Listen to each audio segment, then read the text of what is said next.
Yes, salut les Padawan, j'espère que vous allez bien. Aujourd'hui, on va voir, c'est une vidéo très très importante pour que vous puissiez comprendre comment construire un portefeuille rentable en crypto seulement par vos propres décisions. Encore une fois, ça sert à rien de. Moi, cette chaîne-là, c'est pas pour vous donner des cryptos pépites. Je m'en fous. Moi, je suis coach et je vous apprends en fait à construire votre portefeuille par rapport à vos décisions en fait. Mais comment prendre ces décisions? C'est ça la question. Voilà, donc on va voir aujourd'hui tout un process en fait du début du début jusqu'à la sélection d'une crypto pour faire une recherche dessus. OK? Donc let's go. La première chose que j'aimerais que vous compreniez, c'est que la diversification, ne confondez pas diversification et dispersion. Je répète, ne confondez pas diversification et dispersion. Une dispersion, c'est avoir énormément de cryptos. Une diversification, c'est choisir des cryptos par rapport à un narratif. Donc là-dedans, je vois des gens qui me montrent leur portefeuille, ils ont, je sais pas, peut-être 30 cryptos. Ils ont 30 cryptos, ils me disent, bah, je suis diversifié. Non, tu n'es pas diversifié parce que tu as choisi 25 cryptos sur le même narratif. Donc, comprenez bien que la diversification se fait par le narratif. Donc, il faut commencer, quand vous construisez un portefeuille, il faut commencer par quel narratif est dans la tendance, quel narratif je veux avoir, quel narratif est intéressant du coup à posséder en fait dans un portefeuille. Et quand on a compris ça, c'est là qu'on peut construire un vrai portefeuille rentable sur du long terme et qui va nous permettre de un d'être résilient, de deux d'être rentable. Ok. Donc clairement, les narratifs, c'est juste ultra important à comprendre pour pouvoir réaliser en fait un portefeuille rentable. Ok. Donc la première chose, c'est qu'on va aller là-dessus. Donc, le tableau, ici, il y a les narratifs. Donc, aujourd'hui, vous me dites, ouais, mais c'est quoi les narratifs tendances? On va aller voir ça de suite. Vous allez sur Diffayama, Narrative Tracker. Là, je suis sur 30 jours. Imaginons que vous voulez vous positionner, vous voulez voir qu'est-ce qui s'est passé sur les 30 derniers jours. J'ai déjà fait une vidéo hein, là-dessus qui dure 5 minutes, mais je vous explique vraiment comment ça fonctionne. Et là, vous voyez deux narratifs qui sortent vraiment du lot, c'est le SourceAlpha et l'analytique. Là, on va aller plutôt sur le SourceAlpha et vous dites, OK, SourceAlpha, ça a l'air cool. Ça a l'air cool, je vais plutôt m'intéresser à ce narratif-là. OK, donc là, ici, par exemple, vous mettez, je sais pas, ouais, vous mettez SourceAlpha. Donc, SourceAlpha. Ici, ça, c'est un narratif qui pourrait être intéressant, enfin, du moins que les investisseurs se positionnent dessus et donc, du coup, aller faire des recherches là-dessus. Maintenant, ben, il faudrait mettre une crypto en face de ce narratif-là. Pour l'instant, bon, il y a XRP, mais il faudrait mettre une crypto en face. Donc, du coup, moi, en fait, je vais directement ici et je tape, donc dans la barre de recherche, je tape ce Sulfide. Donc là, ici, c'est cette catégorie-là, argent social. C'est très mal traduit, mais bref, c'est cette catégorie-là. Moi, déjà, ce que je vous conseille, c'est de regarder les trois premiers de la catégorie, les trois leaders de catégorie. N'allez pas scroller vers le bas parce que plus vous allez vers le bas, moins c'est capitalisé et plus c'est risqué. Donc déjà, ce qu'on peut voir par rapport à ça, c'est que le premier de ce narratif-là est capitalisé à 209 millions de dollars. C'est vraiment pas beaucoup. 209 millions de dollars, c'est ouais, c'est du mid cap. Donc c'est-à-dire c'est une capitalisation boursière qui est en moyenne, qui est moyenne. Et si le premier est les moyens, vous imaginez même pas tous les autres. Donc clairement, les trois premiers, c'est déjà énorme en termes de recherche. Et franchement, concentrez-vous sur les leaders de catégorie. Voilà. Donc UX Link, personnellement, je connais pas cette crypto, mais la première chose à faire, bah, c'est de cliquer. Et sur quoi vous pouvez aller voir? Ben, hey, guys, le site web. Déjà, c'est la base de la base. Qu'est-ce qu'il y a sur le site web? Ok, il y a un disclaimer. Qu'est-ce qu'il y a sur le site web? De quoi ça parle? Link user, link d'app. Ok, donc une plateforme sociale de Web3, c'est de l'infrastructure aussi également. Donc, ça permet de pouvoir créer en fait des plateformes sociales directement avec UX Link. Bon, pour l'instant, il n'y a pas grand-chose, hein, il n'y a même pas de menu. C'est très, comment dire, pauvre, je dirais. c'est très pauvre, more followers, OK, pour l'instant, c'est assez jeune, j'ai l'impression. Il y a un light paper ici et il y a un launch d'app ici qui te renvoie vers un Telegram, OK. Mais voilà, déjà, personnellement, ça m'inspire pas confiance. Ce que vous pouvez aller voir aussi, c'est le Twitter. C'est très simple là, le Twitter, OK, 1 million de followers, le compte il existe depuis, le 23 mars, Tokyo-Singapour. Singapour ça me plaît pas, ça me plaît pas trop. Il y a énormément de scams là-bas. Mais bref, je dis pas que UX-Link, c'est un scam, j'en sais rien du tout. Mais en tout cas, le site web me plaît pas. OK, il y a 1 million de followers, mais ils sortent d'où? Il y a qui? Il y a Crypto Future, Asher et Benoît, je sais pas qui c'est. Mais Crypto Future et Asher qui suivent. Bon, ça veut tout et rien dire, hein, que ces gens-là les suivent. Mais en tout cas, là, vous avez déjà une idée au moins du projet. Là, moi, ce que je regarde aussi d'un coup d'œil, c'est l'offre en circulation par rapport à l'offre totale. Donc, si vous déroulez ici, euh, non, il y a pas le ratio, mais bref, l'offre totale, vous faites l'offre totale sur l'offre en circulation, l'offre en circulation sur l'offre totale, et vous allez pouvoir comprendre en fait le ratio qui est disponible sur le marché. Donc là, bah, il y a 33% en fait. Il y a 33,8% des jetons en fait qui sont disponibles sur le marché. C'est-à-dire quoi? C'est-à-dire que bah, il y a euh, 72, 72,2, 72,2% qui ne sont pas émis. Donc c'est-à-dire qu'il y a énormément de pression baissière qui peut arriver. Donc c'est 60, la question qu'il faut se poser, c'est ces 72%, ben, à qui ils vont être distribués? À qui ils vont être distribués? À quelle hauteur? Donc, à quel pourcentage ces gens-là vont avoir du jeton et à combien ils l'ont acheté? Quand vous avez la réponse à ces trois questions, ben, vous pouvez dire, OK, c'est peut-être la team qui va les avoir, c'est peut-être la communauté, c'est peut-être, je ne sais pas qui peut l'avoir, mais suivant qui va les détenir, enfin, qui va les percevoir, ben, c'est de savoir est-ce que ce groupe de personnes, ce sont des vendeurs ou est-ce que ce sont des acheteurs? Ou des holders plutôt. Et à partir de ce moment-là, en fait, on peut avoir vraiment une idée en fait du tokenomique. Du coup, c'est une analyse rapide, hein, mais une analyse tokenomique rapide en fait d'un projet. Personnellement, moi déjà le site web, il me plaît pas du tout. Je n'irai pas du coup du tout sur ce genre de projet. Après, on peut aller voir Gal. Ici pareil, hein, 127 millions en circulation et pour une offre totale à 200 millions. Donc vous faites 127 000 enfin 127 divisé par 200, vous avez le pourcentage, vous aurez le pourcentage donc du coup, qui est émis. Pour l'instant, bah, il reste, 83, non 73.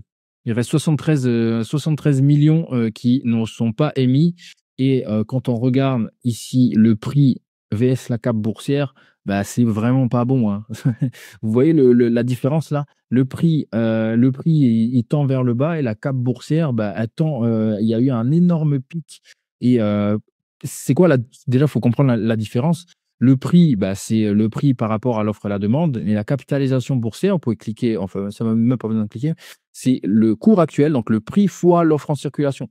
Donc ça veut dire qu'il y a énormément de jetons qui ont été émis sur le marché, donc c'est-à-dire qu'il y a une dilution en fait il y a une dilution du prix, enfin il y a une dilution des jetons et donc une baisse du prix depuis, bah, du coup, on peut voir, ici, il y a une énorme, libération de jetons depuis février 2024 et bah, depuis, il y a énormément de gens qui ont pris des profits. Donc ça, c'est de l'extraction de valeur, hein, qui est, un peu sur le dos des gens, qui ont acheté, qui rachètent ici.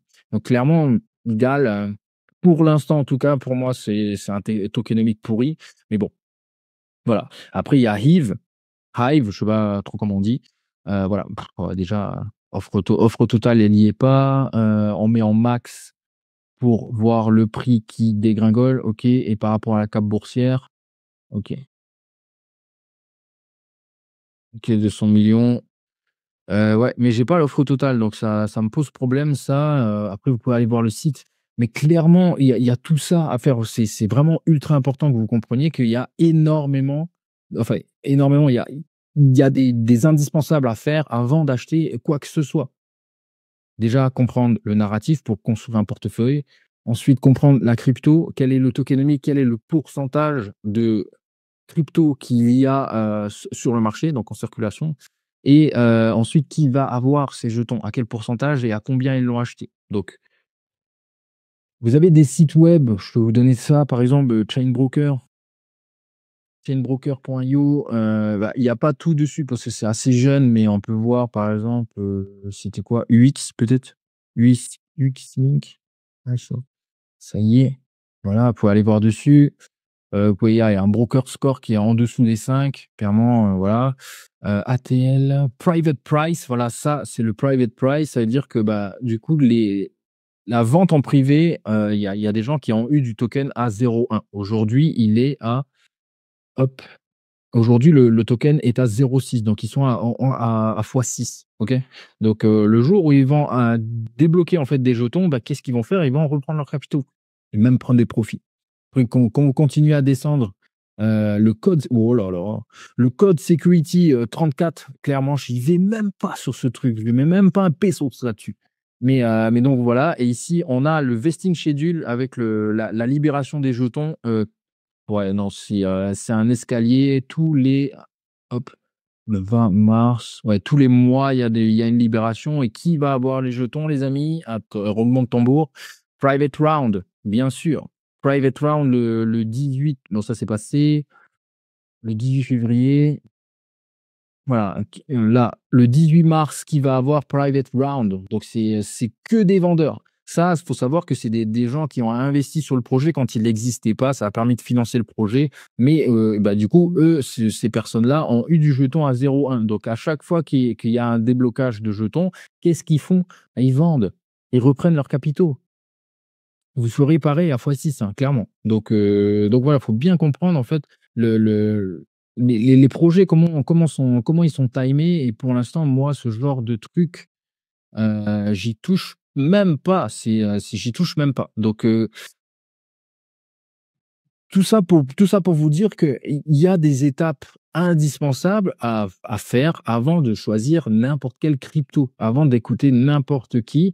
Là, je vous dis pas que enfin, je m'en fous de vous donner telle ou telle crypto, c'est une pépite, ouais, OK. Les pépites, en fait, au final, vous les connaissez déjà. Bitcoin, Ether, Link, AAV, ça tout le monde les connaît et que je vous le dise, vous allez dire: «Ouais, Tweety, on les connaît». Nous, on veut du nouveau. Mais à vouloir du nouveau, c'est OK, mais ne pas savoir analyser ce qui est nouveau, mais ça, c'est grave, quoi. Ça, c'est grave. Donc là, vraiment, en l'espace de franchement, en 10 minutes, vous pouvez avoir une idée assez précise, hein, enfin, assez vous pouvez avoir une idée de ça d'un projet pour savoir si ça mérite d'aller plus loin ou si vraiment on passe à autre chose, quoi. Hem, donc voilà et moi, je vous invite à faire le taf sur des eaux. Ça, c'est un projet que je connais plutôt bien. Regardez, offre en circulation 10 532 000, offre au total 10 808 000. Clairement, là, on a quelque chose de plutôt, o o une pression baissière très, très faible au final. Quand on met en max ici, bon, le prix c'est déprécié, hein, clairement, mais là, en 2023, il y a une grosse hausse, sur des eaux et là, on voit des investisseurs qui sont plutôt intéressés. Donc, il y a du mouvement sur les eaux. Si on voit la cape boursière suit à peu près le prix, donc c'est plutôt pas mal et ça, clairement, d'un coup d'œil je me dirais: «Ah, là, il y a plutôt quelque chose, peut-être à aller voir». Des volumes sur 24 heures, pas ouf, mais cap boursière plutôt cool. Ah, ça, c'est bah, oui, normal. Normal par rapport à ça et quand on a une cap boursière sur, enfin, ce ratio-là, market cap sur FDV qui est proche de 1, ça, c'est un bon métrique. Voilà, c'est un bon métrique dans le terme où on va pas se faire dumper, en fait, des tokens sur la tronche, OK? Donc je vous laisse là-dessus. Hem, si vous voulez, j'ai un document en fait que j'ai créé en fait, un rapport que j'ai normalement qui est exclusif en fait à mes clients, mais il a tellement explosé qu'est-ce que vous voyez là? Ouais, il a tellement explosé que j'ai voulu le donner à mes padawans. Du coup, vous pouvez le retrouver ici. Je vais mettre le lien juste en dessous. Vous pouvez vous inscrire. Laissez-moi votre email, vous allez le recevoir par email et j'ai, détaillé en fait les 5 narratifs explosifs et qui selon moi sur 2025 peuvent être, plutôt pas mal et les cryptos favorites pour chaque narratif. Après je donne également mon avis sur les différents narratifs, les risques, le potentiel et tout, sur les différents narratifs. Donc si vous voulez, cliquez juste en dessous. Let's go guys! Ne faites pas n'importe quoi, c'est en faisant n'importe quoi qu'on devient n'importe qui. Prenez votre souveraineté financière et souveraineté intellectuelle. Prenez vos propres décisions. Arrêtez d'écouter n'importe qui. Même moi, ne m'écoutez pas. Faites vos propres recherches. Et c'est pour ça, je vous dis, Decentralized Social, faites vos recherches là-dessus. Allez sur le site web, faites vos trucs et prenez une décision par rapport à votre souveraineté. Si vous perdez de l'argent, ben c'est pas grave, c'est à cause de vous. Mais si imaginez perdre de l'argent à cause d'un con, en fait, d'un con sur YouTube qui a dit tel ou tel truc, c'est bien, alors qu'il n'y connaît absolument rien. Faites attention, 80 des youtubeurs n'y connaissent absolument rien. Ils copient en fait ils copient des choses, ils copient des vidéos YouTube, ils le foutent dans l'IA et ils parlent seulement, ils parlent, ils lisent en fait des prompts. Voilà, bref. Heu je vous laisse là-dessus. Si vous voulez le document, je le mets dans la description et dans le premier commentaire. Ciao, ciao.